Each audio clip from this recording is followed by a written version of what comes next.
नमस्कार. संमोहन म्हणजे नक्की काय? संमोहनाचा उपयोग आपण आपल्या आयुष्यामध्ये कसा करू शकतो? आपण जीवनामध्ये यशस्वी व्हायचंय, संमोहनाचा उपयोग करू शकतो. आपल्या मानसिक, शारीरिक, मनोशारीरिक व्याधींपासून आपल्याला मुक्त व्हायचंय, संमोहनाचा वापर करू शकतो. संमोहनाबद्दल बरेचसे गैरसमज आपल्या मनामध्ये असतील. आजचा हा जो प्रोग्राम आहे, हा आपण शास्त्रीय दृष्टिकोनातून तयार केलेला प्रोग्राम आहे. हा सविस्तर जर तुम्ही पाहिलात, संपूर्ण व्हिडिओ जर तुम्ही पाहिलात, तर तुम्हाला कुठेही YouTubeवरती कुठल्याही प्रशिक्षणामध्ये एवढं डीप लेव्हलला संमोहनाबद्दल माहिती मिळणार नाही. ती या एकाच व्हिडिओमध्ये मिळेल. कदाचित आपण बऱ्याच वेळेला एखाद्या गोष्टीविषयी कुतूहल असेल किंवा एखाद्या गोष्टीविषयी जाणून घ्यायचं असेल, तर आपण बरेच व्हिडिओज पाहतो. मग उदाहरण समजून घेऊया, की आपल्याला जर संमोहनाची माहिती घ्यायची आहे, तर कदाचित तुम्ही 2-5 ठिकाणी, 4 ठिकाणी जाऊन विविध व्हिडिओज YouTubeला पाहणार आहात. मग याचा थोडा व्हिडिओ बघणार, त्याचा थोडा व्हिडिओ बघणार, इकडे बघणार, तिकडे बघणार. मग छोटे-छोटे व्हिडिओज बघण्यापेक्षा मी काय केलंय, की माझा जो मागचा 17 वर्षांचा अनुभव आहे संमोहनाचा, त्यातून मराठीमध्ये, हिंदीमध्ये ऑफकोर्स माझे व्हिडिओज आहेत, तर मराठीमध्ये साध्या सोप्या भाषेमध्ये संमोहन कसं समजून येईल, संमोहनाबद्दलचा गैरसमज काय आहे, तो कसा दूर होईल आणि शास्त्रीय माहिती सर्वसामान्य लोकांपर्यंत कशी पोहोचेल, याच्यासाठी हा सविस्तर व्हिडिओ केलेला आहे. सो जरी हा व्हिडिओ थोडासा मोठा असला, तरी तुमच्या आयुष्याला कलाटणी देणारी माहिती मी नक्कीच तुम्हाला आज देणार आहे. सो पुढे जाण्या अगोदर मी तुमचा जास्ती सविस्तर दुसरी काही माहिती देण्यासाठी मी वेळ घेणार नाही. आपण डायरेक्टली थेट विषयाकडे जाणार आहोत. संमोहन म्हणजे काय? नैसर्गिकरित्या संमोहनाची स्थिती कशी निर्माण होऊ शकते? संमोहन तज्ञाच्या व्यतिरिक्त आपल्याला कोणी संमोहित करू शकतं का? मी स्वतःला संमोहित करू शकतो का? मी नैसर्गिकरित्या केव्हा-केव्हा संमोहनामध्ये जातो? अशा प्रकारच्या बऱ्याचशा गोष्टी आपण आज डिस्कस करणार आहोत आणि साध्या-साध्या काही मी अशा टिप्स तुम्हाला देणार आहे, की रोजच्या जीवनामध्ये तुम्हाला त्याचा वापर करता येईल. मी जस्ट स्क्रीन शेअर करतो, म्हणजे आपल्याला पुढे जाता येईल.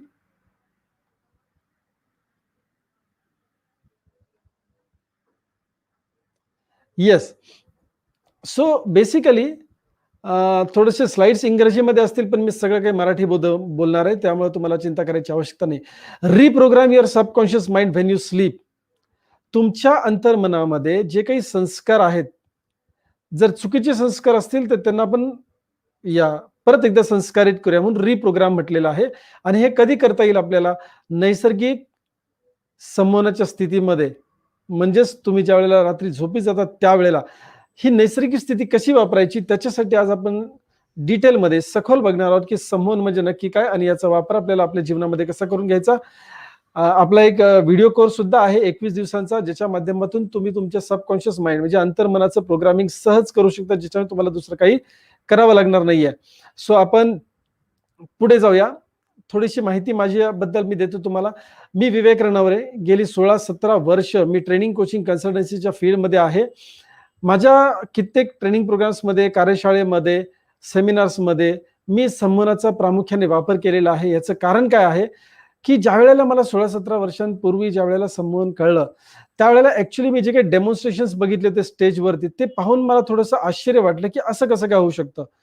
म्हणजे काही मंडळी स्टेजवरती जातात, संमोहन तज्ञ त्यांना काही मिनिटांमध्ये हिप्नोटाइज करतो आणि संमोहन तज्ञाच्या सूचनांप्रमाणे त्या व्यक्तीकडनं वर्तणूक होते किंवा तो व्यक्ती वागतो किंवा बोलतो, चालतो.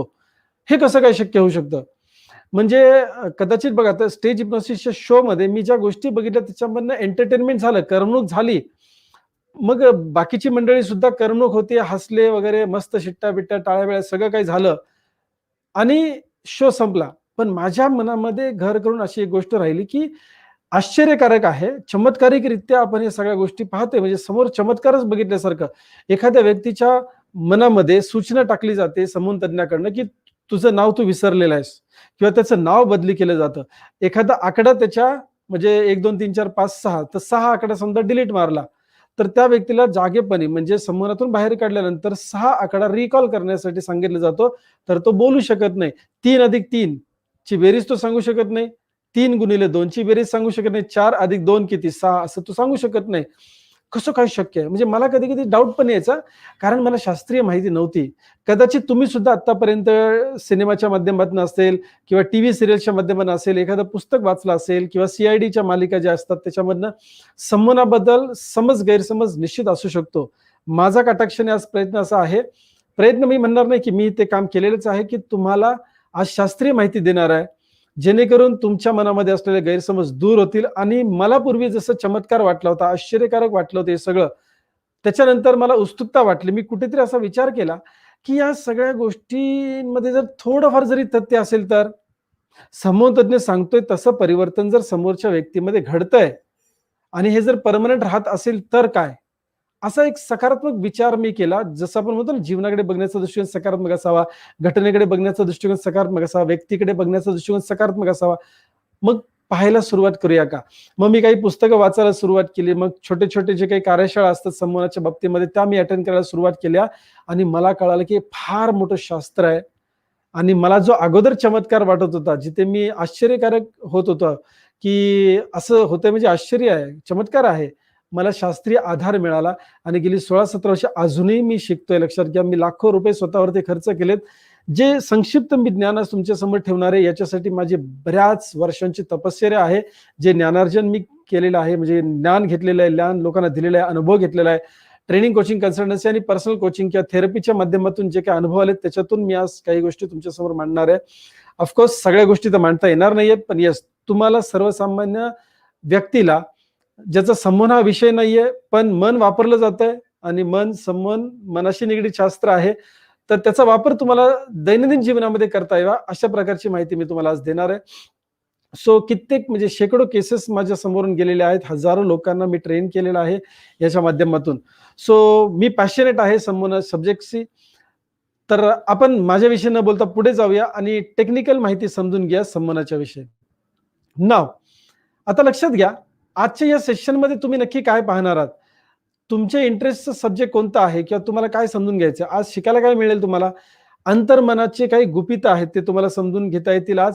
त्यानंतर बाह्यमन आणि अंतर्मन यांची ऍक्च्युअली प्रॉपर्टी काय, यांचं कार्य कसं चालतं ते आपण बघणार आहोत. त्याच्यानंतर मेंदू शिकतो कसा आपला, कुठल्या फ्रिक्वेन्सीला शिकतो ते आपण पाहणार आहोत.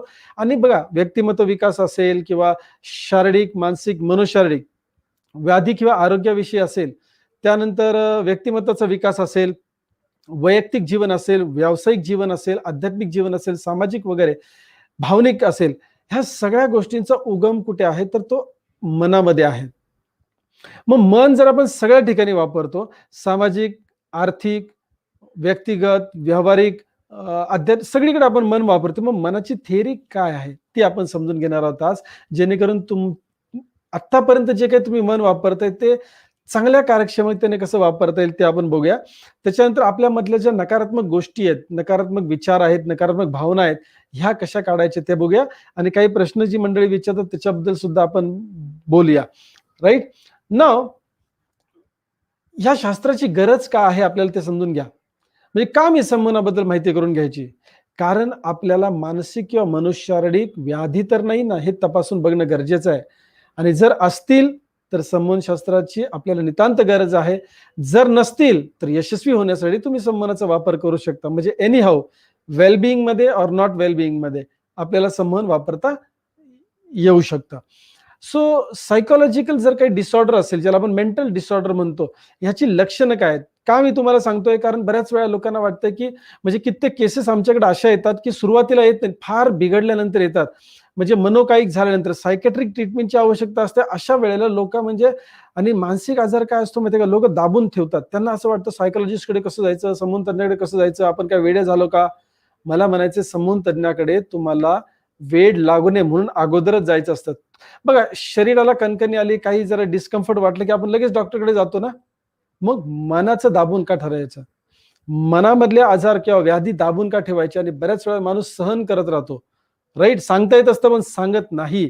सो मेंटल डिसऑर्डरचे काही सिम्पटम्स, लक्षणं आहेत ती समजून घेऊया. जर ती तुम्हाला जर जाणवत असतील तर निश्चितच तुम्हाला प्राथमिक स्वरूपाचे मेंटल डिसऑर्डर्स असतील किंवा तीव्र स्वरूपाचे सुद्धा असू शकतील, त्याच्यावरती तत्काळ उपचार घेणं गरजेचं आहे. मी म्हणत नाही की माझ्याकडेच तुम्ही उपचार घेतले पाहिजेत.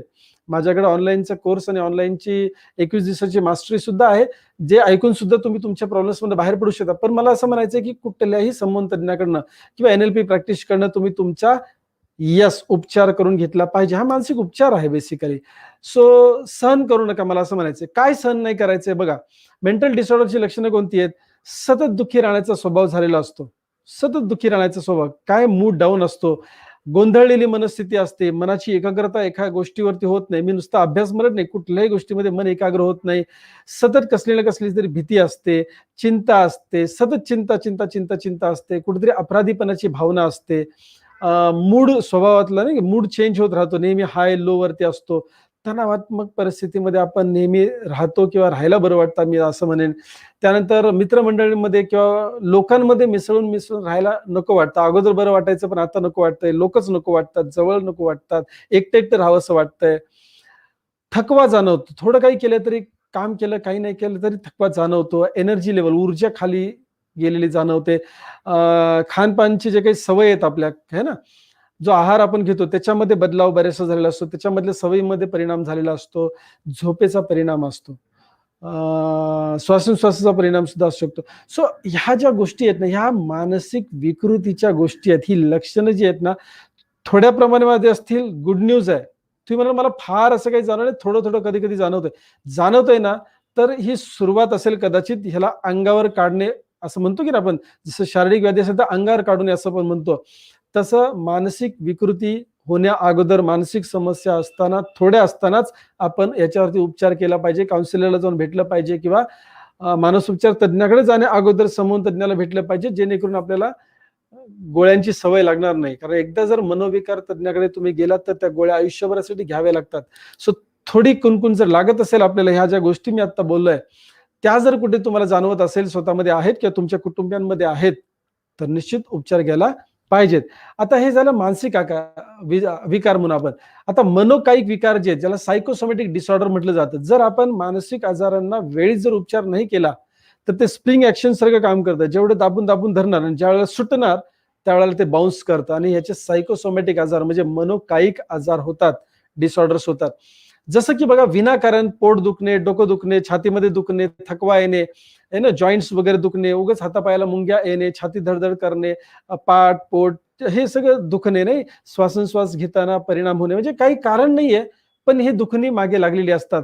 किंवा अत्याचारी स्वभाव झालेला असतो, कुठेतरी घरामध्ये अत्याचार करणे, आपण जिथे काम करतो तिथे अत्याचार करणे, किंवा कुठे अत्याचार म्हणजे फक्त बलात्कार नव्हे, अत्याचारमध्ये मानसिक सुद्धा होऊ शकतो. एखाद्या ती सतत ओरडणे, सतत रागावणे किंवा सतत टोचून बोलणे किंवा हाणून पाडून बोलणे, आपण ज्याला म्हणतो ना, हा अब्युजमेंट आहे, म्हणजे हा अत्याचार आहे. शारीरिक अत्याचारच असला पाहिजे असं नाही, तो सायकोसोमॅटिक किंवा सायकोलॉजिकल सुद्धा असू शकतो.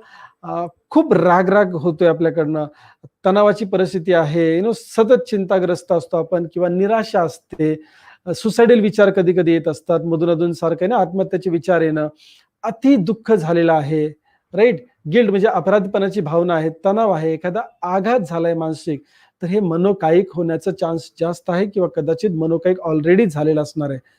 मानसिक आणि मनोशारीरिक व्याधी लक्षात घ्या. आता ह्या सगळ्याचा उगम जो आहे ना, मानसिक असेल, मनोशारीरिक असेल, हे ह्याचं मूळ कुठे आहे, ते याचं मूळ आहे मनामध्ये. सो जर सगळं मनाच्या अवतीभोवती फिरतंय, तर मग मन का समजून घ्यायचं नाही आपण? व्यावहारिक, राईट, म्हणजे व्यावसायिक असेल, व्यक्तिगत असेल, सामाजिक असेल, आध्यात्मिक असेल, भावनिक असेल, या सगळ्या स्तरावरती मनाचा वापर होतो, तर मनाला का समजून घ्यायचं नाही? मनाला आज आपण समजून घेणार आहोत. बेसिक शास्त्र संमोनाचं काय ते समजून घेणार आहोत, याचा वापर आपल्याला कसा करता येईल तेही आपण समजून घेणार आहोत. त्यानंतर आपल्याला चांगल्या सवयी जर असतील तर त्या कशा लावायच्या असतात, म्हणजे कुठल्याही प्रकारचं शिकवण जी म्हणतो आपण, आपण शिकतो कसे, थोडक्यात मनामध्ये संस्कार कसा रुजतो, मेंदूमध्ये त्या कशा गोष्टी स्टोअर केल्या जातात, रेकॉर्ड कशा केल्या जातात, त्याच्यानंतर आपलं शरीर रिस्पॉन्ड कसं करतं, बाह्य वातावरणाशी जुळवून घेत असताना आपलं शरीर रिस्पॉन्ड करतंय की रिॲक्ट करतंय. रिॲक्ट करणे म्हणजे निगेटिव्ह आहे, रिस्पॉन्ड करणं म्हणजे पॉझिटिव्ह आहे. हे सगळं मनाच्या अवतीभोवती फिरतंय. तर याचा आपल्याला अभ्यास करायचा आहे किंवा ह्याला आपल्याला समजून घ्यायचंय, कारण मन पहिल्या श्वासापासून शेवटच्या श्वासापर्यंत आपण मन वापरतोय. कसं, तेही आपण बघणार आहोत. चला सुरुवात करू. जसं मी म्हटलं, पहिल्या श्वासापासून शेवटच्या श्वासापर्यंत पहिल्या 7 वर्षांचा विचार करूया आपल्या. म्हणजे आम्ही गर्भावस्थेमध्ये ज्यावेळेस होतो, आईच्या गर्भामध्ये ज्यावेळेला होतो, किंवा कुठलंही मूल आईच्या गर्भामध्ये असतं, त्यावेळेला म्हणजे गर्भसंस्कार होऊ शकतात हे आपल्याला माहिती आहे, किंवा गर्भसंस्कार केले जातात हे आपल्याला माहिती आहे. नसेल माहिती तर महाभारतामध्ये एक चांगला असा संदर्भ आहे, अभिमन्यू गर्भावस्थेत असताना, राईट, त्यांनी चक्रव्यूहाबद्दल आतमध्ये जाण्याचं ऐकलं, बाहेर येण्याचं ऐकू नाही शकला बिचारा, कारण द्रौपदीची झोप उघडली त्यावेळेला, राईट. सो गर्भावस्थामध्ये संस्कार होऊ शकतात आपल्याला माहिती आहे. आता मी त्याच्या पुढचं तुम्हाला सांगतोय की 0 वयापासून वय वर्ष 7 किंवा 8 म्हणजे मानसिक वय म्हणतो मी. कुणासाठी हे 9 पण असू शकतं, म्हणजे शारीरिक 9 वय असेल पण मानसिक तो 7च वर्षाचा असेल. सो मानसिक वयाबद्दल आपण बोलतोय. तर पहिल्या 7 वर्षामध्ये आपला मेंदू किंवा मन फक्त गोष्टी आतमध्ये घेत असतं. त्याला लॉजिक लावलं जात नाही. बघा लहान मुलं लॉजिक लावत नाहीत ना. तुम्ही एखादी वस्तू दाखवली आणि त्याला आंबा म्हटला तर तो आंबा म्हणतो. त्याला एखादी वस्तू टमाटर दाखवली आणि त्याला टमाटर म्हटलं तर टमॅटोर आहे. राइट? तर ते प्रोग्रामिंग जे आतमध्ये चालतं आपल्या, ते पहिल्या 7 वर्षांमध्ये लॉजिक लावत नाही मूल. जे काही माहिती तुम्ही द्याल ती आतमध्ये साठवत जातं. त्याला त्यावेळेला त्याच्यातलं काहीही कळत नाही. याचा अर्थ माहितीचा उपयोग तो करणार नाही का नाही? तर नक्कीच करणार आहे. बघा त्याला शब्दांचे अर्थ माहीत नाहीये. तुम्ही त्याला फॅन, फॅन, फॅन कुठे, फॅन कुठे, फॅन कुठे 4 वेळा असं तुम्ही वर बघता त्याला बोर्ड दाखवता म्हणता फॅन आहे, फॅन आहे, फॅन आहे. आता तो ते चित्र बघतो फॅनचं डोळ्याच्या माध्यमातनं आणि आवाज त्याच्या कानामध्ये पडतो, तो आतमध्ये जातो मेंदूला, म्हणजे ती वस्तू आणि तो आवाज फॅन, ध्वनी आपण म्हणूया थोडक्यात. हे असोसिएट होतात आणि असं लहान मुलांचं लर्निंग होतं, राईट? आता सविस्तर आपण पुढे बोलूया. आता ब्रेन फ्रिक्वेन्सीवरती बोलू. पहिल्या 7 वर्षामध्ये काय असतं, तर आपण अल्फा स्टेटमध्ये असतो. जे हिरव्या अक्षरामध्ये इथे समोर लिहिले बघा, अल्फा स्टेट, ज्याला सबकॉन्शियस स्टेट किंवा लर्निंग स्टेट म्हटलं जातं. पहिले 7 वर्ष आपण अल्फाच्या स्थितीमध्ये असतो, ज्याला संमोहनाची स्थिती सुद्धा म्हटलं जातं टेक्निकली.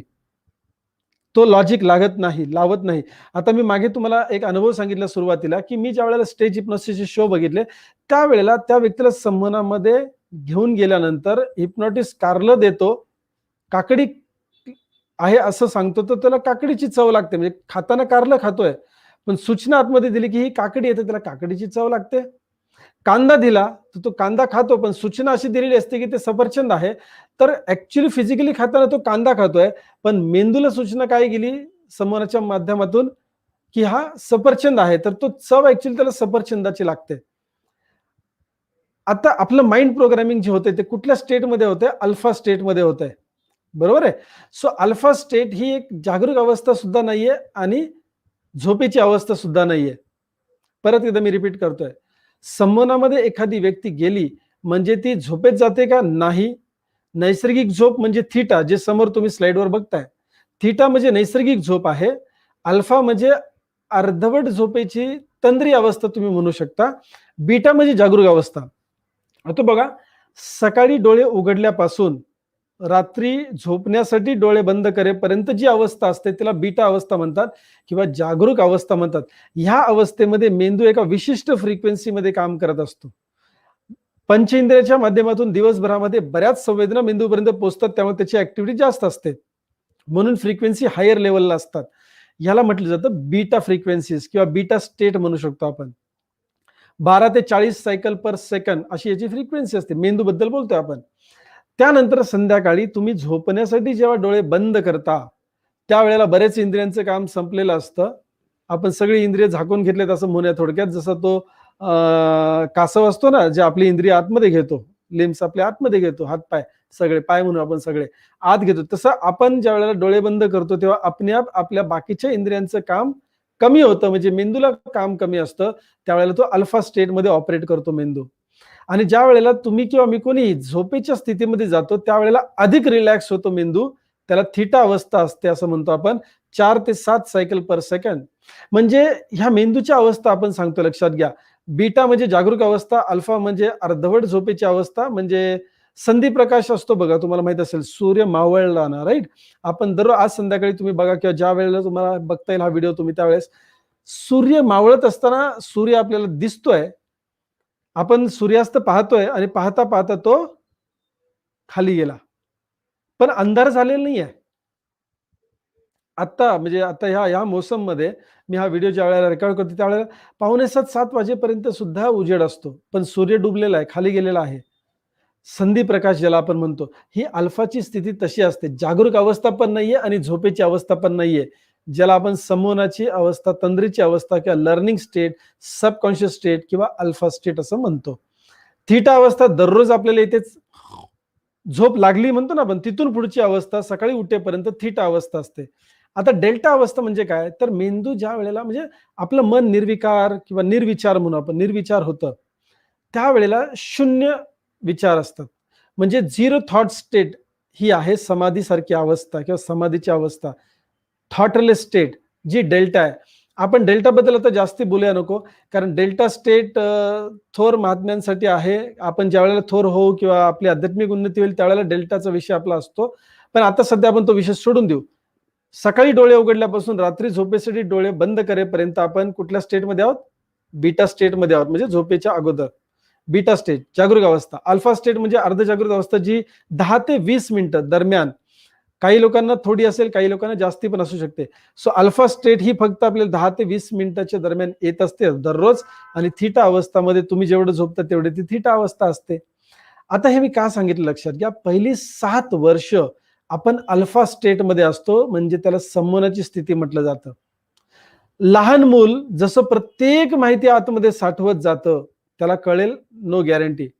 कधी कळायचं तेव्हा कळेल, पण आपण माहिती तर आतमध्ये पाठवत राहतो. सो आपल्या पंचेंद्रियांच्या माध्यमातून वय वर्ष 7 पर्यंत ज्या ज्या गोष्टी अंतर्मनामध्ये गेलेल्या आहेत, म्हणजे अल्फा स्टेटमध्ये गेलेल्या आहेत, त्या गोष्टी परमनंट आहेत.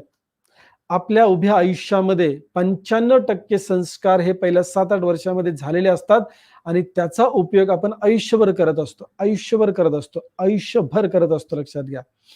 नाव आता लक्षात घ्या, पहिले 7-8 वर्षामध्ये संस्कार चांगले होऊ शकतात हे तुम्हाला आणि मला माहितीच आहे. आज आपलं वय 20, 25, 40, 50, 70 जे काही असेल ते असेल तुमचं वय.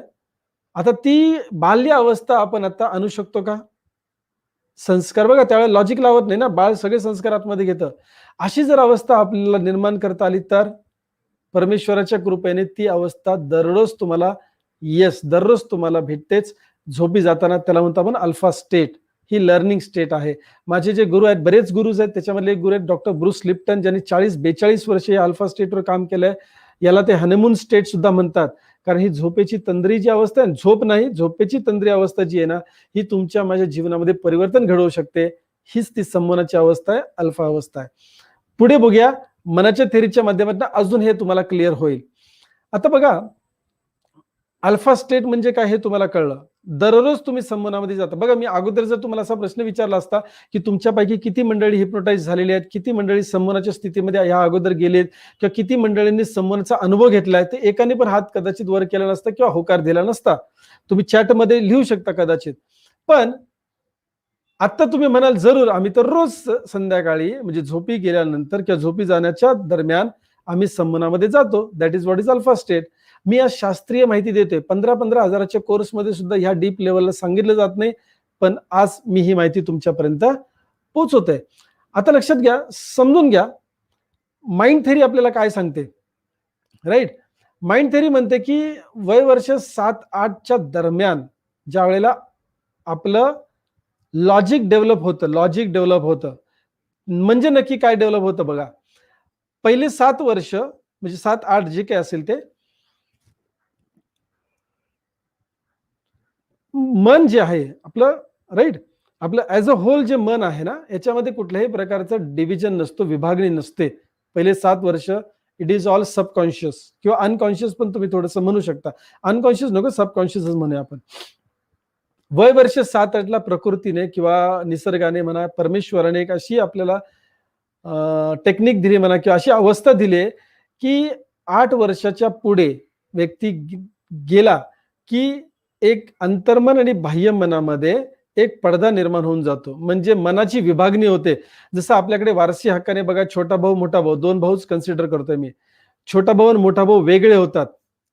वेगळे होत असताना त्यांच्यामध्ये दरी पडते म्हणजे एक भिंत निर्माण होऊन जाते आपण म्हणू. जी स्क्रीनवर तुम्ही बघताय क्रिटिकल एरिया म्हणतात त्याला. म्हणजे त्या दरीला नव्हे, मी संमोनाची स्थिती समजवण्यासाठी सांगतोय तुम्हाला. आता मन एकच होतं. वय वर्ष 7-8च्या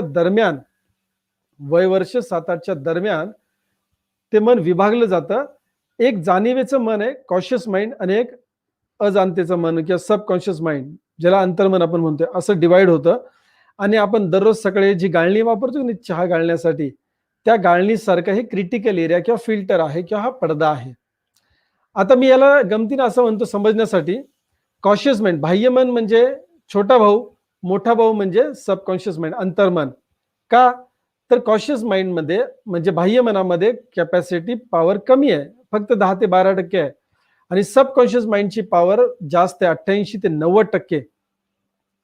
म्हणजे मोठा भाऊ म्हणायचं कारण तुमच्या लक्षात आलं असेल. छोटा भाऊ म्हणजे बाह्यमन, मोठा भाऊ म्हणजे अंतर्मन. कॅपॅसिटी अंतर्मनाची मोठी आहे. यांना विभागणारा जो पडदा आहे त्याला म्हणतात क्रिटिकल एरिया किंवा क्रिटिकल फॅक्टर किंवा क्रिटिकल फिल्टर. साध्या आपल्या मराठीमध्ये म्हणूया फिल्टर किंवा पडदा, पडदा म्हणूया चला, पडदा, राईट. आता हा जो विभाग झालेला आहे ना, हा विभाग कधी झाला? 7-8 वर्ष दरम्यान, जेव्हा त्या व्यक्तीला ती जाणीव निर्माण होते, स्वत्व निर्माण होतं, त्याचं एक स्वतःचं मत किंवा ज्याला म्हटलं तर रिझनिंग स्किल डेव्हलप झालं, तर्क वितर्क करण्याची क्षमता डेव्हलप झाली, म्हणजे तो व्यक्ती आता थिअरी ऑफ माइंडच्या प्रमाणे क्रिटिकल एरिया डेव्हलप झालेला आहे, पडदा डेव्हलप झालेला आहे. आता आणखी डीप लेवलला जाऊन सांगायचं म्हटलं तर हा पडदा म्हणजे तुमचा, हा पडदा म्हणजे तुमची बिलीफ सिस्टीम, म्हणजे तुमची मान्यता, तुमची धारणा जी आहे ना, ती ही क्रिटिकल एरिया आहे. बघा, कॉशियस माइंड म्हणजे बाह्यमन, क्षमता कमी आहे 10 ते 12%. अंतर्मन, मोठा भाऊ, क्षमता जास्त आहे 88 ते 90%. ह्या दोन्हीला विभागणारा जो पडदा आहे त्याला म्हणतात धारणा. तुमची धारणा कधीपासून धारणा, बिलीफ स्ट्रॉंग झाली आपली? वय वर्ष 7 ते 8च्या दरम्यान. आता बाह्यमनाला आणि अंतर्मनाला थोडंसं समजून घेऊ आणि आपल्या अंतर्मनामध्ये संस्कार कसा रुजतो, आपल्या मेंदूपर्यंत तो संस्कार कसा पोहोचतो, मेंदूमध्ये स्टोअर कसा होतो आणि बॉडी रिस्पॉन्ड कशी करते ते आपण बघणार आहे, किंवा बॉडी प्रतिसाद कशी देते ते आपण बघणार आहोत.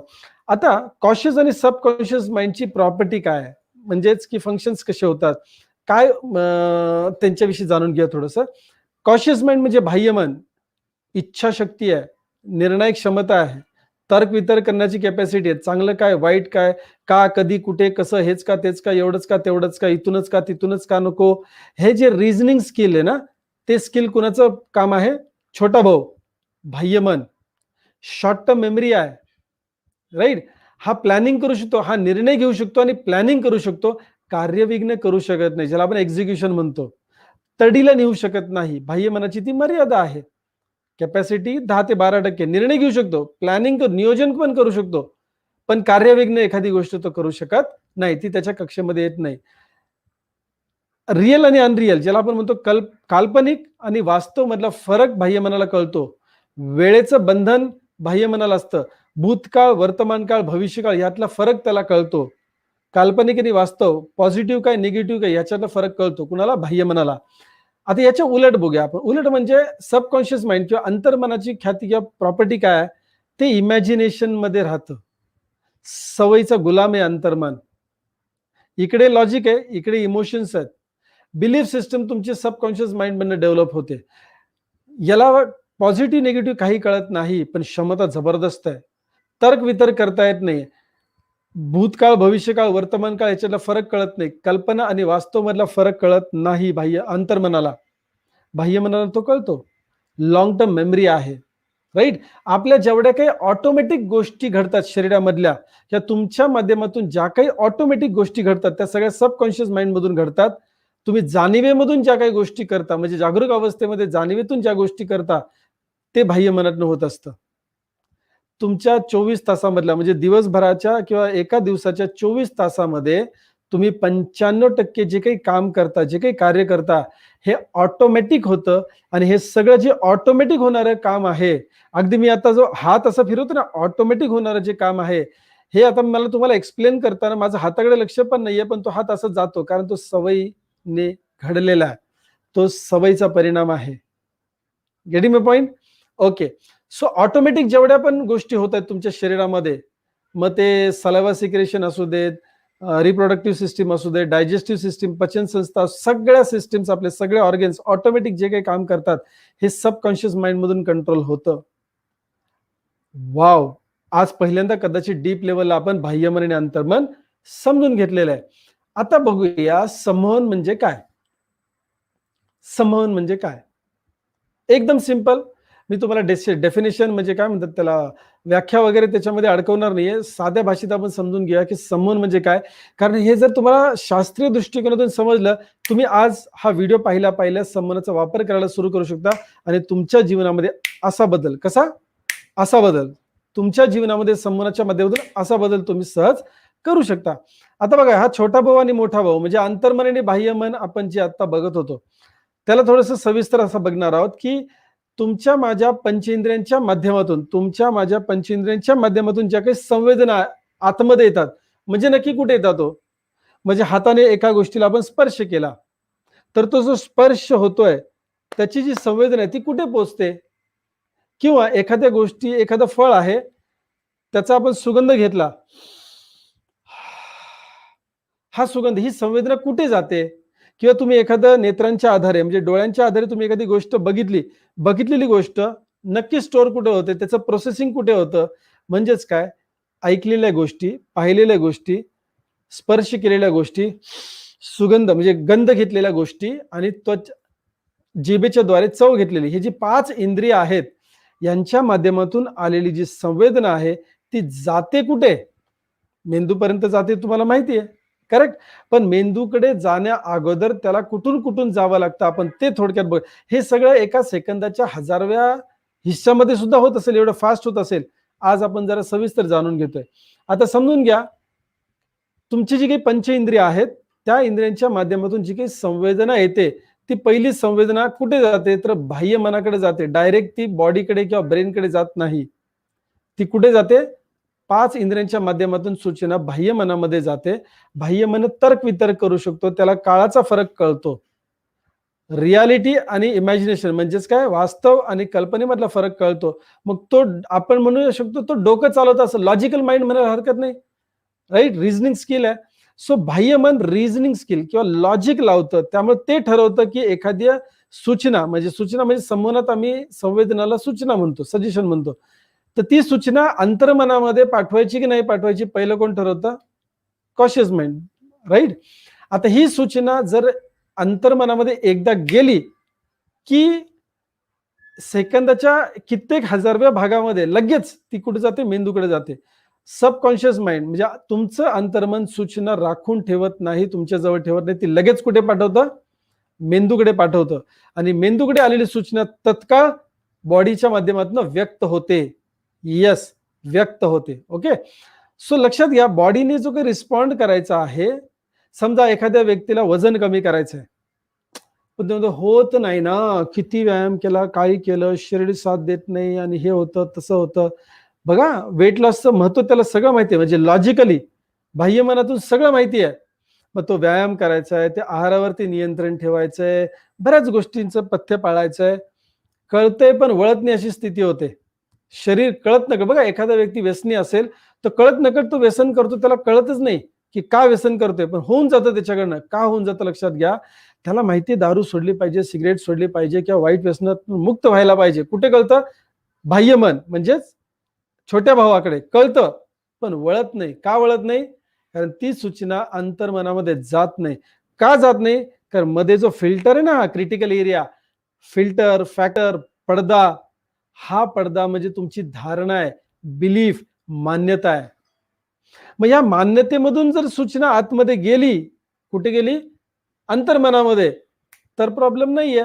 पण बऱ्याच वेळेला जसं वामनराव पै महाराजांनी सद्गुरूंनी सांगितलं, तूच तुझ्या जीवनाचा शिल्पकार. मी त्याला थोडंसं दुरुस्त केलं माझ्या लेवलला. तूच तुझ्या जीवनाचा शिल्पकार, हे त्यांनी सांगितलं अगदी बरोबर आहे, पण आपण सुद्धा तेच सांगतोय, तूच तुझ्या जीवनाचा शिल्पकार. नाही, आपली जबाबदारी काय? आपण म्हणायचं मीच माझ्या जीवनाचा शिल्पकार. सद्गुरूंनी बरोबर सांगितलंय, आपण चुकीचं घेतलं. आपण गाडीवर लिहितो तूच तुझ्या जीवनाचा शिल्पकार, काही उपयोग नाहीये. त्यापेक्षा असं लिहा, मीच माझ्या जीवनाचा शिल्पकार. किमान तुम्ही ज्या ज्या वेळेला वाचाल की तुम्ही स्वतःला काय म्हणाल, मनातल्या मनात, मीच माझ्या जीवनाचा शिल्पकार. एखादा वाचणारा काय म्हणेल? मीच माझ्या जीवनाचा शिल्पकार. बघा ना, ते सबकॉन्शियस माइंड मध्ये जाईल, हो, अंतर्मनामध्ये जाईल. पण आपण जर लिहिलं तूच तुझ्या जीवनाचा शिल्पकार, प्रत्येक जण मध्ये तूच आहे म्हणजे मी नाहीच आहे. बात समज पा रे? हा थोडासा व्होकॅब्युलरीचा फरक आहे. त्यांना बरोबर सुचवायचं होतं, त्यांनी सुचवलं देखील की तुम्ही तुमच्या जीवनाचे शिल्पकार आहात. पण आपण तसं म्हणायचं नाही. आपण काय म्हणायचंय? मीच माझ्या जीवनाचा शिल्पकार. आता तुमचा शिल्पकार जो उदयाला येतो तो कुठून येतो मी सांगू का? ह्या क्रिटिकल एरियामधनं येतो.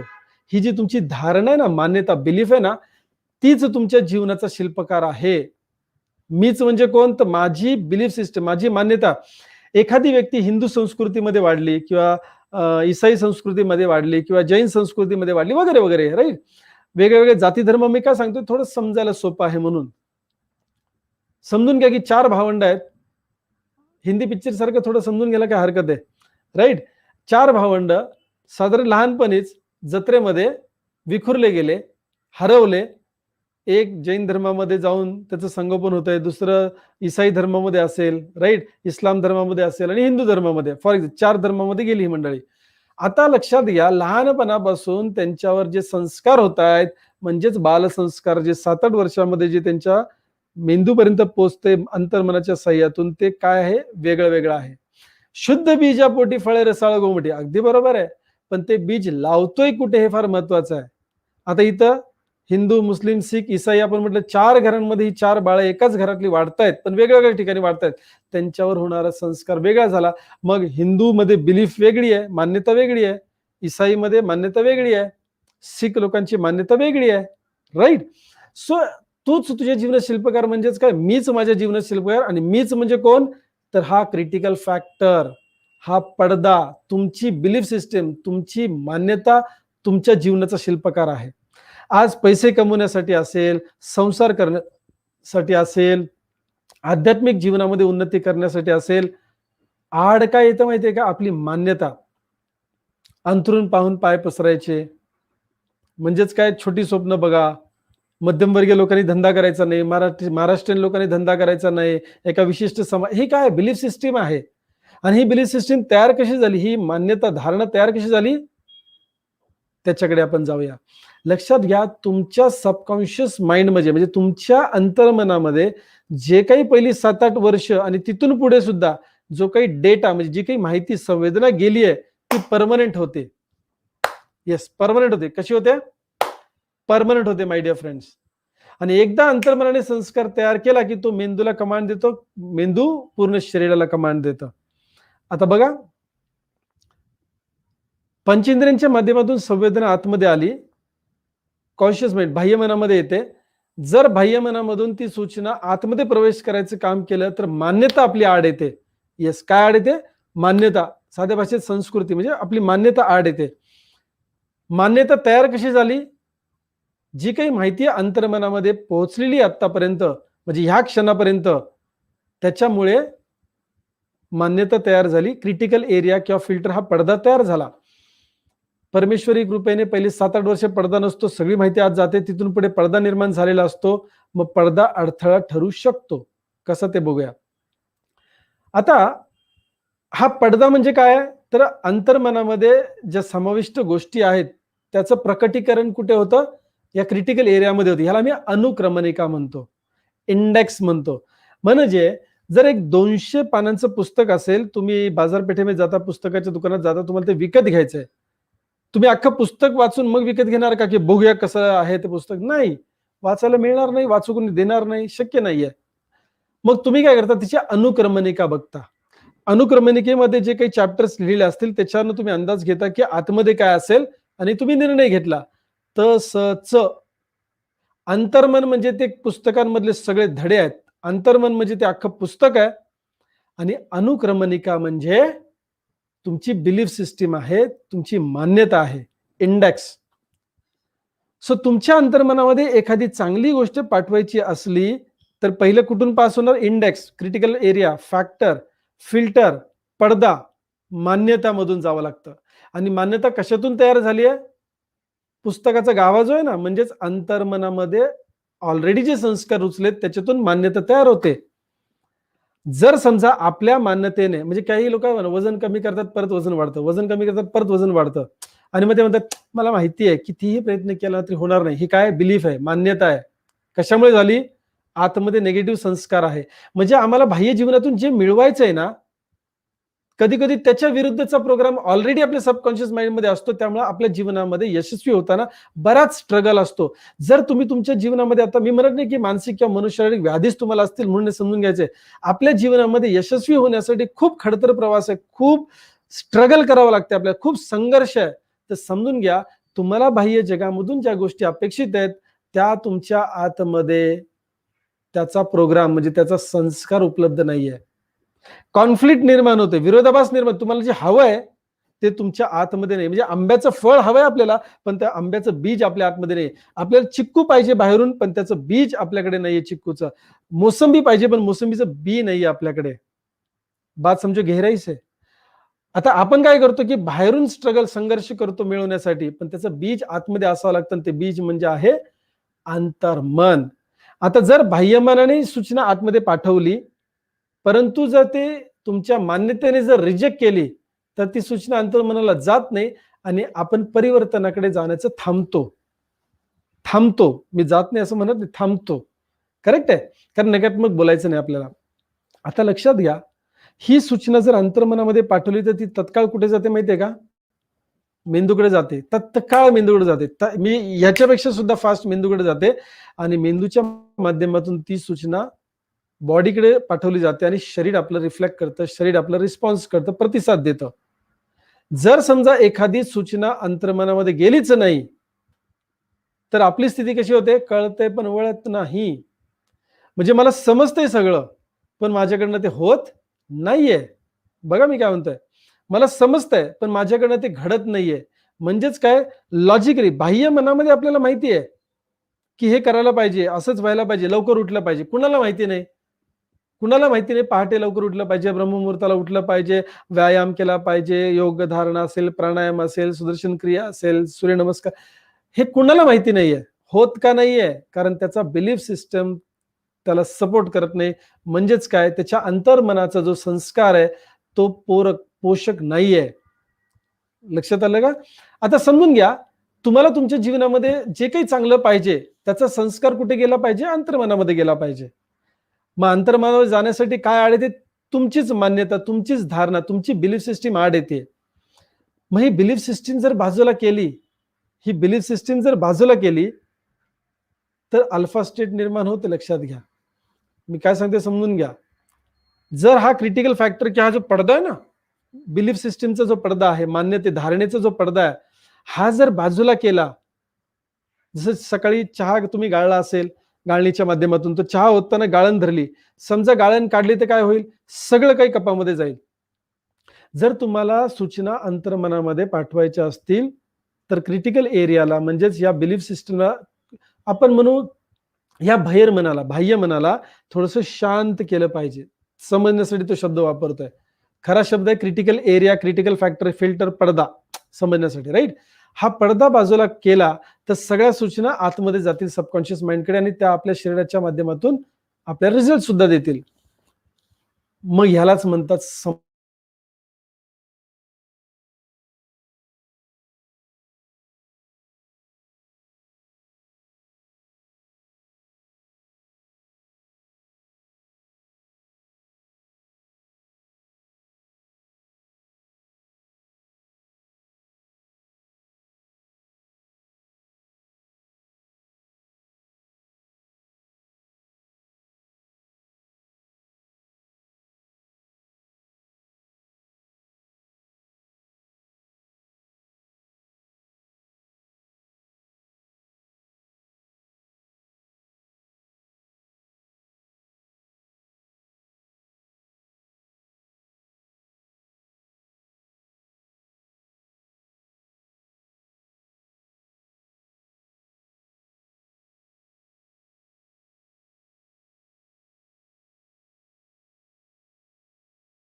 ओके.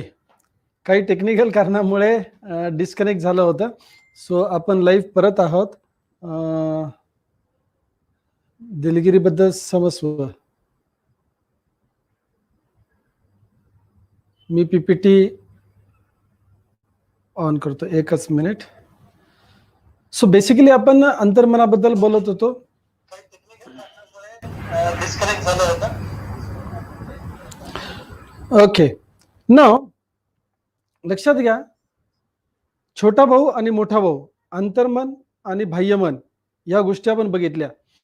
एखादी गोष्ट, एखादा संस्कार म्हणजे आपल्याला कळते पण वळत नाही स्थितीमधून जर बाहेर यायचं असेल तर आपल्या आड काय येते आपण बघितलं. आपल्या आड येते आपली मान्यता, आपली बिलीफ, आपली धारणा. आणि ह्या धारणेला जर समजा आपल्याला बायपास करता आलं, धारणेला जर बायपास करता आलं, जे संमोहन तज्ञ करतो, जर त्यांना बायपास करता आलं तर त्याला म्हणतात संमोहन. म्हणजे बाह्य मनाला शांत करून सूचना अंतर्मनामध्ये जर आपण पाठवली तर त्यालाच म्हणतात संमोहन. माय डिअर फ्रेंड्स, एकदम सिंपल आणि सोप्या भाषेमध्ये मी तुम्हाला हे सांगितले, व्याख्या सांगितली आहे. बाह्य मनाला शांत करून सूचना अंतर्मनामध्ये पाठवली की त्याला म्हणतात संमोहन. आता ही संमोहनाची स्थिती कुणाच्या माध्यमातून येते तर संमोहन तज्ञाच्या माध्यमातून येते, बरोबर आहे. मग आता मी मगाशी तुम्हाला म्हटलं होतं की नैसर्गिकरित्या सुद्धा तुम्हाला संमोहनाच्या स्थितीमध्ये जाता येईल, करेक्ट आहे. आता कसं जाता येईल आपण ते बघूया. एक मिनिट, मी पीपीटी शेअर केली, त्याला लिंक करतो.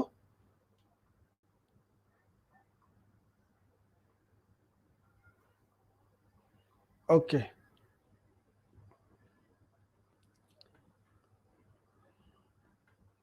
बघू पुढे, कदाचित मला मध्ये जो गेलेला पार्ट आहे तो कदाचित एडिट करता आला तर मी नक्कीच एडिट करेन, म्हणजे बाकीच्या मंडळींना ते कंटिन्यू बघता येईल. हा लाईव्ह असल्यामुळे आता का दुसरं तर काही करू शकत नाही आपण, ऑप्शन नाही आपल्याकडे. ओके, आता समजून घेऊया. समोर तुम्हाला स्क्रीन दिसतीये. मान्यतेला बाजूला सरकवलं म्हणजे बाह्य मनाच्या कक्षेतला भाग जर आपण शांत केला, म्हणजे संमोहन तज्ञाने शांत केला, तर प्रत्येक सूचना कुठे जाते, अंतर्मनामध्ये जाते. आणि अंतर्मनामध्ये सूचना गेली की ती मेंदूकडे, मेंदूच्या द्वारे शरीराकडे पोहोचते आणि कार्य होतं, करेक्ट आहे. आता आणखी एक महत्वाची गोष्ट काय आहे की आमच्या जीवनामध्ये, तुमच्या माझ्या जीवनामध्ये ज्या ज्या वेळेला काही आघात झाले, ज्या ज्या वेळेला काही चुकीचे संस्कार अंतर्मनामध्ये गेले, म्हणजे अगदी मी म्हणतो पहिले 7-8 वर्ष सोडून, कारण त्यात वेळेला तर सगळ्याच गोष्टी आतमध्ये गेलेल्या आहेत, पण 7-8 वर्षाच्या पुढे आम्ही थोडी संमोहन तज्ञाकडे गेलो होतो की चुकीच्या गोष्टी आमच्या आतमध्ये टाका म्हणून. मग हे नकारात्मक संस्कार संमोहनामध्ये न जाता गेले का हो? प्रश्न आहे ना. जर अंतर्मनामध्ये गेलेल्या गोष्टी बाहेर काढण्यासाठी आपण संमोहनाचा वापर करतो, मग त्या गोष्टी आतमध्ये जाण्यासाठी संमोहन आम्ही करून घेतलं होतं का? राईट. आता शास्त्रीय दृष्टिकोनातून ही माहिती घेत असल्यामुळे पुढच्या स्लाइडवरती मी तुम्हाला काय सांगतो बघा. संमोहन म्हणजे काय? पडदा बाजूला होणे आणि सूचना आतमध्ये जाणे अंतर्मनामध्ये, म्हणजे काय आहे? संमोहन आहे, right. Bypassing the critical factor is hypnosis. बाह्य मनाला शांत करून सूचना अंतर्मनामध्ये टाकणे किंवा देणे म्हणजे संमोहन आहे. इथपर्यंत आपल्याला शास्त्रीय संमोहनाची माहिती मिळालेली आहे. आता समजून घ्या, संमोहन नैसर्गिकरित्या सुद्धा होऊ शकतं. म्हणजे संमोहनाच्या स्थितीमध्ये, म्हणजे ज्याला आपण अल्फा स्टेट म्हणतो, जागरूक अवस्था सकाळी डोळे उघडल्यापासून रात्री डोळे बंद करेपर्यंत जागरूक अवस्था आहे. बीटा अवस्था आहे. अल्फा अवस्था म्हणजे तंद्रीची अवस्था, संधी प्रकाश. लक्षात आलं ना. गाढ झोप लागणे अगोदर, डोळे बंद केलेत पण झोप लागलेली नाही अजून, राईट. अर्ध जागरूक अवस्था आपण ज्याला म्हणू शकतो, ती अल्फा स्टेट म्हणजे संमोहनाची स्टेट आहे. म्हणजे मेंदूची संमोहन म्हणजे काय? मेंदूची आणि मनाची स्थिती आहे, करेक्ट. आणि नंतर काय येते? गाढ अवस्था येते आपल्याला, म्हणजे गाढ निद्रेची अवस्था, झोपेची अवस्था, that is theta, BAT, bat, beta, alpha, theta. या तिन्हीचा अनुभव आपण रोज घेताय. आता संमोहन तज्ञाच्या व्यतिरिक्त तुम्ही आम्ही संमोहनात कधी कधी गेलोय ते समजून घेऊया, किंवा कधी जातो.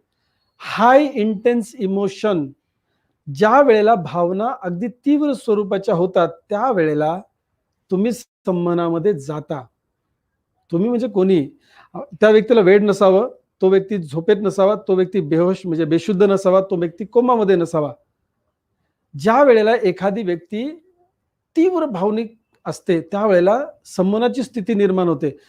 आणि कोणत्या भावना, म्हणजे फॉर एक्झाम्पल घ्या, भीती, राग, आनंद, दुःख, ह्या स्थितीमध्ये तुम्हाला काहीच कळत नाही. म्हणजे आपण म्हणतो ना, एवढा राग आला होता काही सुचलंच नाही मला, खूप आनंद झाला होता त्यावेळेस बोलून गेलो राव, काही सुचलंच नाही. किंवा भीतीच्या स्थितीमध्ये काहीच कळत नाही ना, लॉजिक लागत नाही. म्हणजे बाह्यमन शांत झालेले, सगळं काही कुठे चाललंय अंतर्मनामध्ये. आता तुमच्या जीवनामध्ये तुम्ही कितीतरी वेळा भीतीदायक प्रसंगांमधून किंवा रागामधून, आनंदाच्या किंवा दुःखाच्या स्थितीमध्ये गेलेला आहात. मग त्या वेळेला आपल्या पंचेंद्रियांच्या माध्यमातून ज्या ज्या संवेदना आतमध्ये चालल्यात, त्यावेळेला संमोहन झालेलं आहे आपलं. म्हणजे ती इन्फॉर्मेशन आतमध्ये गेलेली आहे.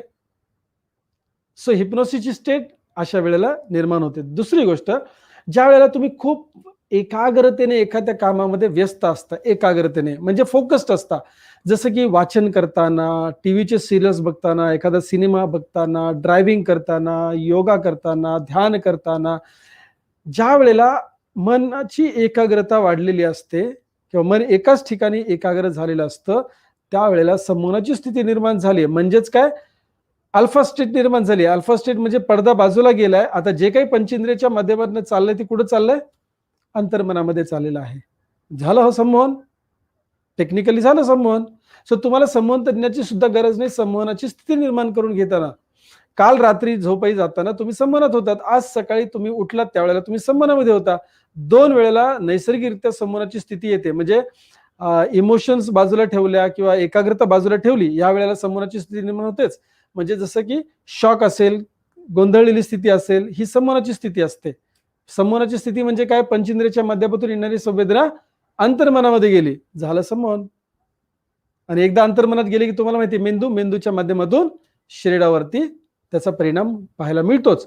आता ह्याच्या व्यतिरिक्त नैसर्गिक, आता बघा, म्हणजे तीव्र भावनेच्या स्वरूपात किंवा मन एकाग्र असताना कदाचित आपल्याला माइंड प्रोग्रामिंग करता येत नाही, म्हणजे पॉझिटिव्हली वापरता येत नाही ती स्थिती.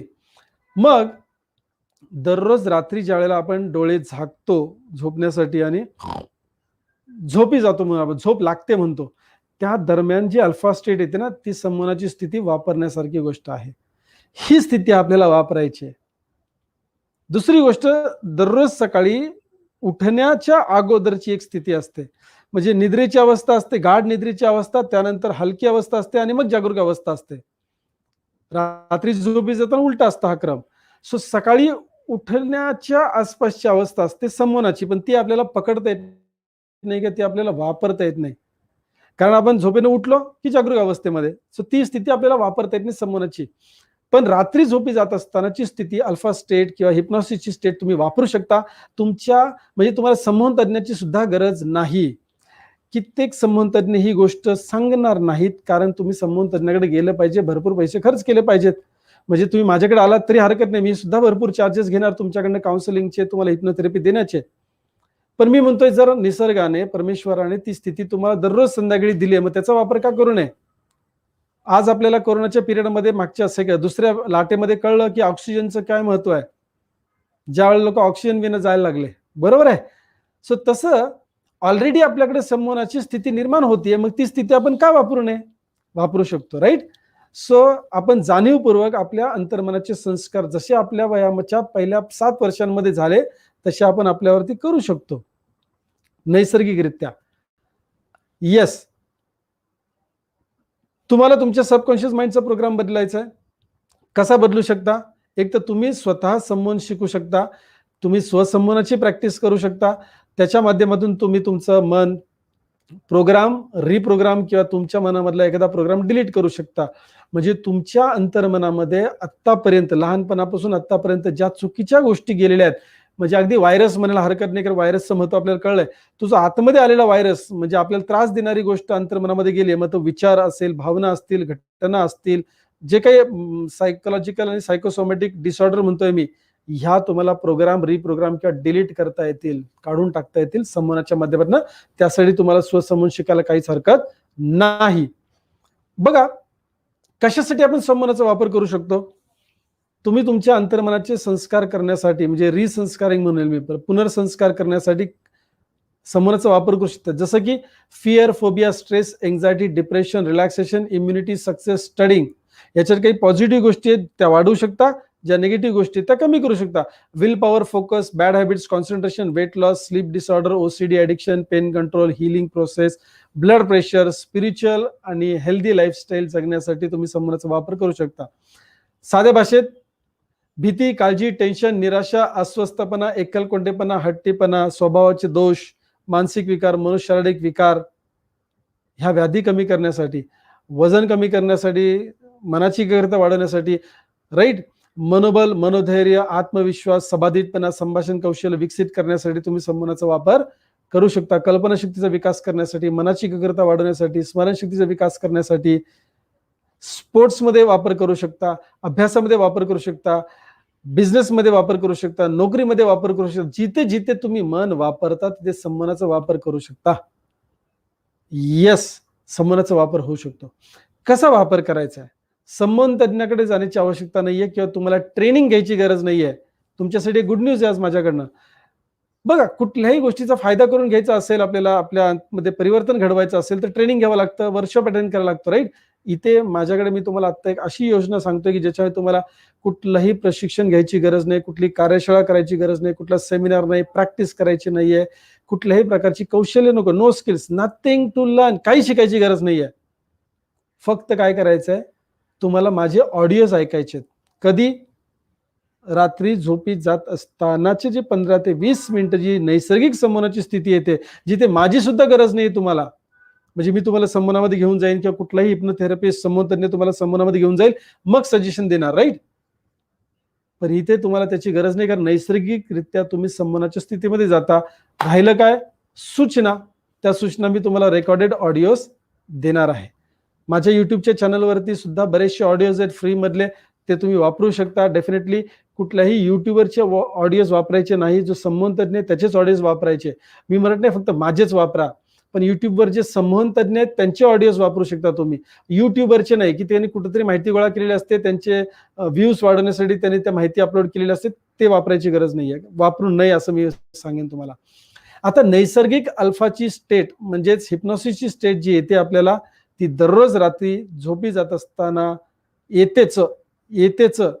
सो याचा वापर तुम्हाला करायचा आहे. मन आणि मेंदू अल्फा स्टेट मध्ये असणारे दररोज संध्याकाळी संधी प्रकाश जो म्हणतो ना, अर्धजागृत अवस्था ती असणार आहे तुमचं सबकॉन्शियस माइंडला रिप्रोग्राम करण्यासाठी, आणि तेही कधी?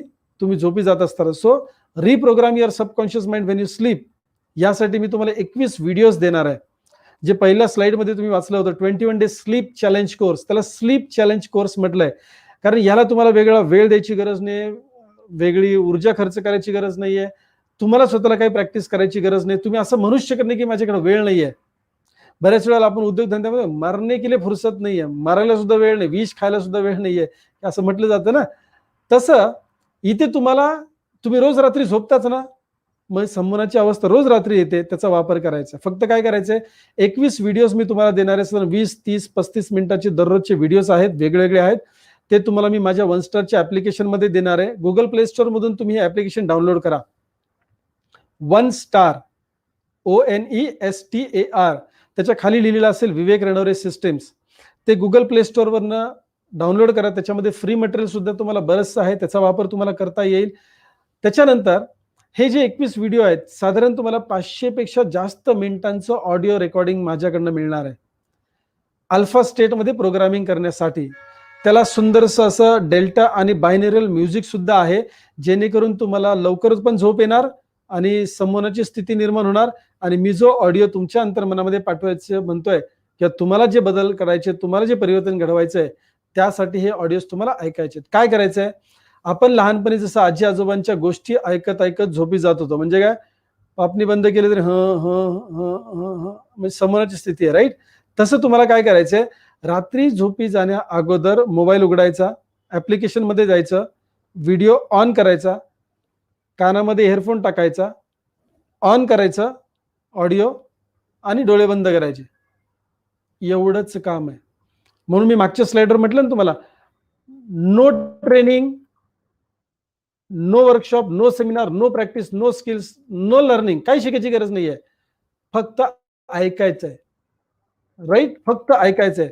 दररोज साधारण 20-30 मिनिटं जी काही तुमची संमोनाची स्थिती नैसर्गिकरित्या येते ना, त्याचाच वापर आपण केलाय आणि मी तुम्हाला वेगळ्या वेगळ्या विषयांवरती जे मगाशी आपण एवढे विषय वाचले म्हणजे भीती, काळजी, टेन्शन, निराशा, अस्वस्थ वगैरे वगैरे नकारात्मक गोष्टी घालवण्यासाठी, सकारात्मक गोष्टी वाढवण्यासाठी 500 मिनिटाचा ऑडिओ आहे मिनिमम. दररोज तुम्हाला ऐकायचंय 21 दिवस. डेफिनेटली काही ना काही इन्व्हेस्टमेंट तर असणार आहे. बरंचसं फ्री मटेरियल मी आज तुम्हाला दिलेलं आहे, त्याची पोचपावती म्हणून तुम्ही हा कोर्स करा. तुम्हाला तुमच्या एक जरी म्हणजे आपण भीती, काळजी, टेन्शन खूप काही वाचतोय मी, बरोबर आहे. ह्यातले एक जरी जर प्रॉब्लेम जो तुमचा आहे, ही एक जरी अडचण तुमची मानसिक किंवा मनोशारीरिक असेल, ती एक जरी अडचण निघून गेली या 21 दिवसामध्ये, मागच्या कित्येक महिने वर्षांमध्ये त्या अडचणी गेल्या नाहीत आणि या पुढच्या 21 दिवसामध्ये एक जरी अडचण, म्हणजे मी कमीतलं बोलून चाललोय, मी फार मोठा फापट पसारा सांगत नाही, एक जरी तुम्हाला सतावणारी अडचण निघून गेली तर कसं वाटेल विचार करा. तुम्हाला तुमच्या परिवाराला कसं वाटेल, करेक्ट. आणि ती एक अडचण दूर होण्यासाठी तुम्ही स्वतःवर गुंतवणूक किती करू शकता. काय इन्व्हेस्टमेंट, हा खर्च नाहीये, हा खर्च नाही, ही गुंतवणूक आहे तुमच्यासाठी. तुमच्या अंतर्मनातल्या चुकीच्या गोष्टी काढण्यासाठी, चांगल्या गोष्टी रुजवण्यासाठी ही इन्व्हेस्टमेंट आहे. ह्याचे रिटर्न्स तुम्हाला मिळणार आहेत, म्हणून मी त्याला इन्व्हेस्टमेंट म्हणतोय. किती पैसे गुंतवाल, हा परिवर्तनाचा चॅप्टर सुरू करण्यासाठी किंवा परिवर्तन घडवण्यासाठी मी म्हणेन. निश्चितच काही ना काही किंमत असणार आहे. माय डिअर फ्रेंड्स, 21 दिवस स्लीप चॅलेंज कोर्स 1499 रुपये. गुगल पेने तुम्हाला पाठवायचे 9604684561. डिस्क्रिप्शन मध्ये लिंक पण असणार आहेत. ही रक्कम तुम्हाला गुगल पेने पाठवायची आहे. मी मार्केटिंग करणार नाही, तुम्हाला हे कळलेलं आहे. मागच्या तासाभरात साधारण मी जे ज्ञान तुम्हाला दिले, ज्या तळमळीने ती गोष्टी दिलेल्या आहेत, त्या तुम्हाला 21 दिवस मिळणार आहेत. शास्त्रीय दृष्टिकोनातून त्या सजेशन्स बनवलेल्या आहेत, त्या सूचना बनवलेल्या आहेत. नैसर्गिक संमोहनाच्या स्थितीचा वापर तुमच्याकडनं होणार आहे आणि मी त्याचा ऑडिओ तुम्हाला देणार आहे. बऱ्याच गोष्टींवरती लॉ ऑफ अट्रॅक्शन आहे, त्याच्यामध्ये बऱ्याच गोष्टी आहेत. तुम्ही अनुभव घ्या. मी म्हणेन एक जरी प्रॉब्लेम सुटला, पैसे वसूल. थांबा जरा, 1499 द्यायची आवश्यकता नाहीये तुमच्याकडे. मी 1499 घेणार नाही. हा 500 मिनिटांपेक्षा जास्त ऑडिओ आहेत. माझ्याकडे पर्सनल काउन्सिलिंगला आलात तर व्हिजिट फीज माझी, तुमचा प्रॉब्लेम ऐकून घेण्यासाठीच मी किमान 1000 रुपये घेत असतो. किमान बोलतोय, किमान 1000 रुपये. कारण मी किती वेळ देतो त्याच्यावर डिपेंड. म्हणजे तुम्ही नुसते प्रॉब्लेम सांगण्यासाठी जर मला पैसे देणार असाल, किंवा दिलेले लोकांनी आजपर्यंत मी घेतलेले सुद्धा आहेत, इथे तुम्हाला मी सोल्युशन देतोय फक्त 499 रुपये. 21 दिवसाचा कोर्स, विविध म्हणजे तुमची पूर्ण फॅमिली, तुमचं कुटुंब हे ऑडिओज ऐकू शकणार आहे तुमच्या मोबाईलच्या माध्यमातून. आलटून पालटून ऐका. 1 वर्षासाठी हा कोर्स तुमच्या मोबाईलमध्ये असणार आहे. वन स्टारच्या ऍप्लिकेशन मध्ये हा कोर्स 1 वर्ष असणार आहे. किती रुपये? फक्त 499. एखादा मोठा पिझ्झा किंवा 2 छोटे पिझ्झे, राईट. शाम को खाया सुबह निकल गया. आणि दुःखाची गोष्ट आहे. ओके, सो 21 दिवसामध्ये तुम्हाला तुमचा माइंड प्रोग्राम बनवायचा असेल तर 499. समोर गुगल पेचा नंबर दिलाय 960 468 45 61, राईट. 9604684561. ह्या गुगल पे वरती तुम्हाला जो लाल अक्षरामध्ये नंबर आहे तिथे गुगल पे करायचा आहे आणि त्याचा स्क्रीनशॉट पाठवायचा आहे. 950 374 61 15. 950 374 61 15 समोर तुम्हाला दिसते. स्क्रीनशॉट काढून ठेवा. लगेच तुमच्या परिवर्तनाच्या प्रवासाला सुरुवात करा. माय डिअर फ्रेंड्स, ही कॉस्ट नथिंग आहे, नथिंग आहे, काहीच नाही आहे. 499 रुपयांमध्ये तुम्ही कित्येक जुनाट प्रॉब्लेम्स मधून बाहेर येणार आहात. आणि एक अँटीव्हायरस मी असं तुमच्यामध्ये बसवतोय की पुढे येणाऱ्या प्रॉब्लेम्सला एक ढाल म्हणून तुमच्या आतमध्ये ते निर्माण झालेलं असेल. अँटीव्हायरस ज्याला आपण म्हणूया, राईट. सो आज लाईव्ह तर प्रश्न उत्तर काही करता येणार नाही, पण कमेंट्स मध्ये टाका, मी निश्चितच तुम्हाला रिप्लाय करेन. व्हॉट्सअपच्या माध्यमातूनही तुम्ही मला संपर्क करू शकता. पण कोर्स सुरू करायचा आहे, आजच सुरू करा. गुगल पे करा, स्क्रीनशॉट पाठवा आणि आजपासून तुमच्या परिवर्तनाला सुरुवात करा. जर समजा तुम्हाला पुढे समोर शिकायचं असेल, तुमचा इंटरेस्ट असेल, तुम्ही शिक्षक असाल, तुम्ही तुमच्या मुलांना तुम्हाला चांगली वळणं लावायची आहेत, ओके, तुमच्याकडे टीम आहे, तुम्ही नेटवर्क मार्केटिंग मध्ये काम करता, तुम्ही सेल्समध्ये म्हणजे विविध ठिकाणी काम करता, तुम्हाला लोकांकडनं काहीतरी काम करून घ्यायचं आहे, मग मी असं सजेस्ट करेन. म्हणजे तुमच्या परिवर्तनाची बाजू मी तुम्हाला आता क्लिअर केली. आता जर समजा तुम्हाला इतर लोकांबरोबर काम करताना ह्या शास्त्राचा वापर करायचा आहे तर मी म्हणेन तुम्ही 5 दिवसांचा जो सेल्फ मास्टरी प्रोग्राम आहे हिप्नॉसिस वरती, सेल्फ हिप्नॉसिस मास्टरी प्रोग्राम आहे, तो तुम्ही शिकू शकता. हा शिकण्याचा प्रोग्राम आहे. 5 दिवस आहे, 2 ते 3 तास दररोज व्हिडिओज असणार आहेत. हा व्हिडिओ रेकॉर्डेड कोर्स आहे आणि हाही कोर्स तुम्हाला 1 वर्षभर पाहता येईल, कितीही वेळा रिपीट करता येईल. आणि मी ह्या 5 दिवसांमध्ये सुद्धा तुम्हाला दररोज सूचना दिलेल्या आहेत तुमच्या व्यक्तिमत्व विकासासाठी. सो तुम्हाला सूचना स्वतःला कशा घ्यायच्यात, सूचना कशा तयार करायच्यात, ह्या बऱ्याचशा गोष्टी मी या 5 दिवसामध्ये तुम्हाला शिकवतो. 6 ऑनलाईन 5 दिवसाचा कोर्स आहे. 3 तास रोज. त्याच्यामध्ये माइंड थेअरी, सजेशनची थेअरी, हिप्नॉसिस, सेल्फ हिप्नॉसिसची ट्रान्स या शिकवतो आपण. प्रॅक्टिस करून घेतो तुमच्याकडनं सेल्फ हिप्नॉसिसची. त्या व्हिडिओच्या माध्यमातून सगळ्या गोष्टी. तुम्हाला अल्फा स्टेट अनुभवणे, थीटा स्टेट अनुभवणे, तुम्ही स्वतः अनुभवणे ते शिकवलं जातं. त्याच्यानंतर सजेशन्स कशा बनवायच्या, त्याचं ड्राफ्टिंग कसं करायचंय, कारण मंत्र चुकला की संपलं सगळं, त्याचा अर्थ चुकून जातो, त्याचं फळ मिळणार नाहीये. मंत्र म्हणजे आपले सजेशन्स आहेत, राईट. सो विविध जे काही हे आहे तुम्हाला म्हणू पद्धती ज्या आहेत सेल्फ हिप्नोसिस करण्याच्या, स्वसंमोहन करण्याच्या वेगळ्या वेगळ्या पद्धती आहेत, त्या मी किमान 5 तुम्हाला शिकवणार आहे. 5 पद्धती वेगळ्या वेगळ्या. तुम्हाला जी आवडेल त्याच्यातून तुम्ही स्वसंमोहन करू शकता. प्रॅक्टिस घेणार आहोत आपण, प्रॅक्टिकली बघणार आहोत की तुमच्या सजेशनचं, तुमच्या सूचनांचं तुमच्या शरीरावरती कसा परिणाम होतो हे प्रॅक्टिकली तुम्ही त्या 5 दिवसांमध्ये बऱ्याच वेळेला पाहणार आहात. हे ट्रेनिंग मोबाईल ऍप्लिकेशन मध्ये असेल. मगाशी मी तुम्हाला सांगितलं की वन स्टार नावाचं mobile app Google play store मध्ये डाउनलोड करा. त्यानंतर 1 वर्षाचा कोर्स आहे, म्हणजे 1 वर्षभर तुम्हाला हा कोर्स किती वेळा रिपीट करता येईल, तुमच्या फॅमिलीमधला प्रत्येक व्यक्ती तो परत परत बघू शकेल. मंथली जे काही नवीन सेशन्स येतील, अपडेट्स येतील, ते तुम्हाला त्याच्यामध्ये मिळतील. पीडीएफच्या नोट्स असतील सेल्फ हिप्नोसिस वरती, म्हणजे स्वसंमोहन. त्याच्यानंतर नवीन व्हिडिओ जर काही माइंड प्रोग्रामिंग वरती आले तर मी ते ऑटोमॅटिक अपडेट करणार. त्याच्यासाठी तुम्हाला वेगळा पैसे खर्च करायची गरज नाही. फेसबुक कम्युनिटी आहे आपली, राईट. त्याच्यावरती तुम्हाला पर्सनल एक्सपिरियन्स शेअर करता येतील, माझ्यावर प्रश्न उत्तर करता येतील, ऑनलाईनचे सेशन्स होतील, ते तुम्हाला फ्री ऑफ कॉस्ट मिळतील. Pain control, mind body relaxation, योग निद्रा, EFT इमोशनल फ्रीडम टेक्निक, ह्या सुद्धा गोष्टी आपण त्याच्यामध्ये घेतलेल्या आहेत. मी योग निद्राची पद्धत सुद्धा तुम्हाला शिकवतो त्याच्यामध्ये, शास्त्रीय. त्यानंतर माइंड बॉडी रिलॅक्सेशन आहे. पेन कंट्रोल करायचा असेल तर कसा करायचा, EFT आहे म्हणजे इमोशनल फ्रीडम टेक्निक, जे तुमचे भावनिक आघात आहेत ते आघात कसे काढायचे याचं सुद्धा त्याच्यामध्ये ट्रेनिंग घेतलेलं आहे. याच्यामध्ये तुम्हाला योग निद्रा आणि EFT मी बोनस देतो. मी मार्केटिंग करत नाही तुम्हाला. सेल्फ हिप्नोसिस मास्टरीचा कोर्स सुद्धा कितीला आहे, 499 रुपये. येस, फक्त 499 रुपये. तुम्ही स्वतः संमोहन स्वतःवरती कसं करायचं हे शिकू शकता. शिका मी म्हणेन, कारण आपल्या घरामध्ये कुटुंबामध्ये इतर लोकांना गाईड करायला आपल्याला त्याचा फायदा होईल. गुगल पेचा नंबर समोर दिसतोय तुम्हाला, 9604684561.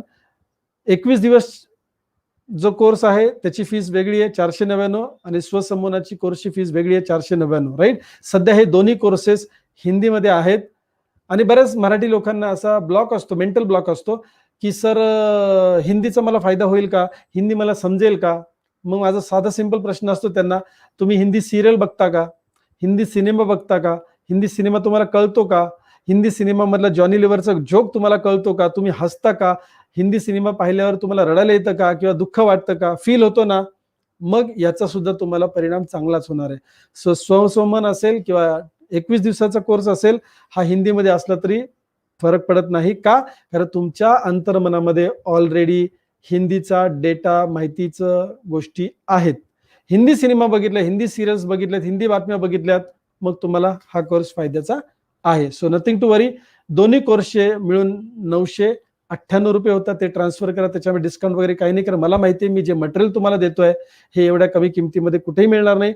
आणि ह्या 1 तासाच्या साधारण 1 तासाच्या सत्रामध्ये तुमच्या लक्षात आलं असेल की जर ह्या गोष्टी मी आता तुम्हाला तळमळीने दिल्या तर कोर्समध्ये दिल्या असतील का नसतील. हा तर फ्री प्रोग्राम होता. Yes or no. काही डाऊट्स असतील मला तुम्ही कधीही व्हॉट्सअप करू शकता. खाली कमेंटमध्ये तुम्ही पोस्ट करा, मी त्याची उत्तरं देईन. आणि एनरोल केल्या केल्या तुम्हाला एक मी स्वयं मूल्यांकन करण्यासाठी एक PDF देईन. शक्य झालं तर मी तुम्हाला PDF ती डिस्क्रिप्शनमध्ये देईन, ती तुम्ही डाउनलोड करा, त्याची उत्तरे लिहा. 50 प्रश्न आहेत, 50 प्रश्नांची उत्तरे लिहा. तुम्हाला स्वतःला कळेल की मला काही प्रॉब्लेम आहे का, मला काही त्रास आहे का, आणि मग तुम्ही हा कोर्स निश्चित जॉईन करा. सो धन्यवाद, तुम्ही वेळ दिलात. जाणीवपूर्वक तुम्ही या शेवटच्या स्लाइड पर्यंत पाहता, याचा अर्थ तुमचा इंटरेस्ट आहे, तुम्ही पॉझिटिव्ह आहात. पेमेंट ट्रान्सफर करा आणि आजपासून तुमच्या परिवर्तन यात्रेला सुरुवात करा. व्हिडिओ आवडला असेल, माहिती चांगली वाटली असेल तर निश्चित शेअर करा, लाईक करा, कमेंट करा. तुम्हाला माहिती आहे की जर तुम्ही लाईक कमेंट केलं, शेअर केलं तर आमचा उत्साह वाढणार आहे. अधिकाधिक मटेरियल मी देऊ करणार आहे, निश्चितच देणार आहे. पण उत्साह वाढला तर लवकर लवकर देईन थोडंसं, राईट. सो धन्यवाद तुम्ही वेळ दिल्याबद्दल. खूप खूप खूप खूप धन्यवाद. येस. सो जवळपास 1.25 तास व्हायला आलेला आहे आणि मला असं वाटतं की तुम्हाला जी अपेक्षित माहिती होती, समोरची शास्त्रीय माहिती, ती मी तुम्हाला दिलेली आहे. लवकरात लवकर संपर्क करा आणि OneStarच्या ॲप्लिकेशनमध्ये आपल्या परिवर्तनाची यात्रा सुरू करा. धन्यवाद.